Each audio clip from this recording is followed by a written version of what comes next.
लोकनायक जयप्रकाश नारायण की 120वीं जयंती समारोह के मौके पर केंद्रीय गृह मंत्री अमित शाह के साथ उत्तर प्रदेश के मुख्यमंत्री योगी आदित्यनाथ भी बिहार के छपरा स्थित जेपी के गांव किताब दियारा पहुंचे।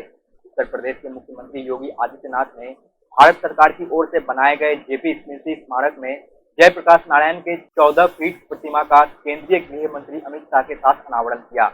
सबसे पहले बलिया की आजादी का जिक्र करते हुए कहा कि लोकतंत्र के प्रति जितना सजग बिहार है वह अभूतपूर्व है। देश की आजादी के बाद सबसे बड़ा आंदोलन जेपी ने किया। इस दौरान योगी आदित्यनाथ ने इशारों में बिहार की महागठबंधन सरकार पर भी निशाना साधा। उत्तर प्रदेश के मुख्यमंत्री योगी आदित्यनाथ ने कहा कि आज राजनीति का अपराधीकरण और भ्रष्टाचार बिहार के विकास को बाधित कर रहा है। उन्होंने आगे कहा कि भ्रष्टाचार और राजनीति एक साथ मिल जाती है तो वह खाद का काम करती है। उन्होंने कहा कि भ्रष्टाचार ने बिहार की प्रतिभा को आगे बढ़ने से रोक दिया है। वहीं गृह मंत्री अमित शाह ने बिहार की महागठबंधन सरकार पर हमला बोला है। जेपी की जन्मस्थली किताब दियारा पहुंचे अमित शाह ने शुरुआत में ही नीतीश कुमार और लालू यादव पर बड़ा हमला करते हुए लोगों से आग्रह किया कि भारत माता की जय का नारा इतना जोर से लगाया जाए कि जो आज जेपी के विरोधियों के साथ बैठे हैं उनके हृदय में कंपन हो जाए। अमित शाह ने कहा कि जेपी की मूर्ति लगाने का संकल्प प्रधानमंत्री नरेंद्र मोदी ने लिया था, जिन्होंने जेपी का नाम लेकर जेपी के सिद्धांतों के खिलाफ काम करने वाले लोगों के साथ हाथ मिला लिया। 5 बार पाला बदलने वालों को बहुत जल्द सत्ता से बाहर करना है। इंडिया 24 के लिए छपरा से जितेंद्र यादव की खास रिपोर्ट। बिहार की जनता को पूछने चाहता हूँ, जो जेपी का नाम लेकर जेपी आंदोलन से उपजे नेता आज कांग्रेस के गोदी में बैठे हैं केवल और केवल सत्ता के लिए, उसके साथ आप सहमत है क्या? जरा जोर से बोलिए, सहमत है क्या? ये जयप्रकाश के सिद्धांतों की राजनीति है, ये जयप्रकाश का बताया हुआ मार्ग नहीं। जयप्रकाश जी ने जीवन भर सत्ता के लिए कुछ नहीं किया, पूरा जीवन सिद्धांत के लिए।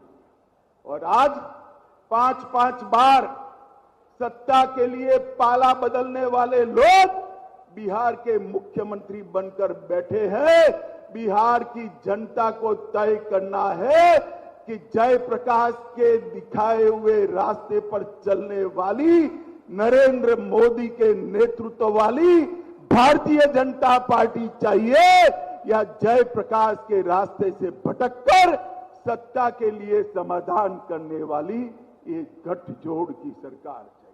मित्रों, आने वाले दिनों में स्वतंत्र भारत में भारत की व्यवस्था का संचालन कैसे होना चाहिए, गांव के लिए, गरीब के लिए, किसान के लिए, नौजवान के लिए, महिलाओं के लिए क्या कुछ योजनाएं बननी चाहिए।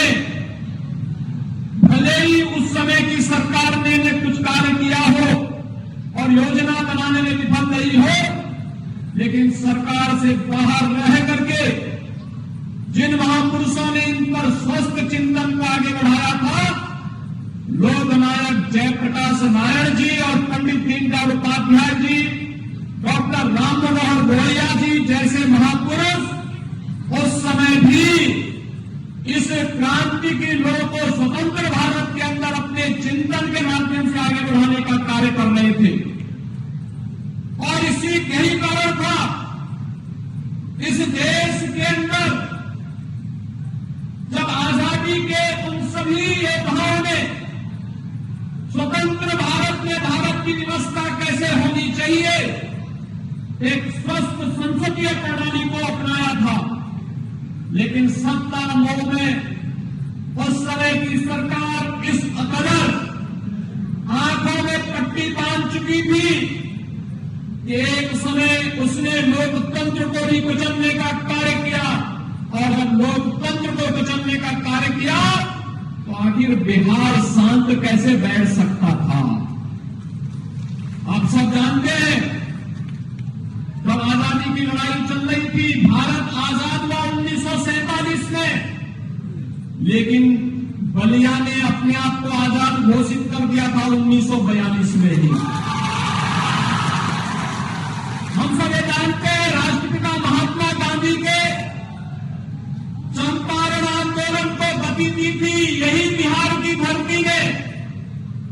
तो स्वाभाविक रूप से लोकतंत्र के प्रति जितना सजग बिहार है, सचमुच वहां देखने लायक है।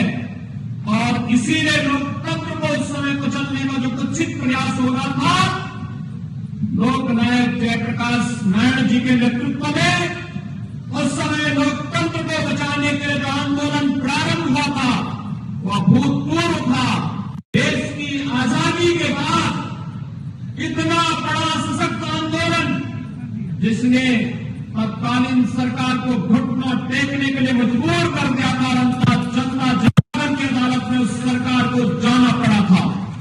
प्रधानमंत्री मोदी जी के नेतृत्व में भारत के अंदर 135 करोड़ लोगों के जीवन में परिवर्तन लाने का जो कार्यक्रम चल रहा है, ये उन्हीं महापुरुषों की प्रेरणा है जो कभी प्रेरणा लोकनायक जयप्रकाश जी ने दी थी, जो प्रेरणा कभी पंडित दीनदयाल उपाध्याय जी ने दी थी, जो नारा कभी राम मनोहर लोहिया जी ने दिया था, वही सपने आज साकार होते हुए दिखाई देते हैं। लेकिन भाइयों बहनों, जो लोग जयप्रकाश जी के नाम पर और लोहिया जी के नाम पर राजनीति को आगे बढ़ाते रहे हैं, उनके कारनामों को हम सब जान रहे हैं, पूरा देश और पूरी दुनिया जान रही है। राजनीति का प्राधिकरण हो, इसके वे दुर्विरोधी थे, लेकिन राजनीति का प्राधिकरण बिहार के विकास को बाधित कर रहा है।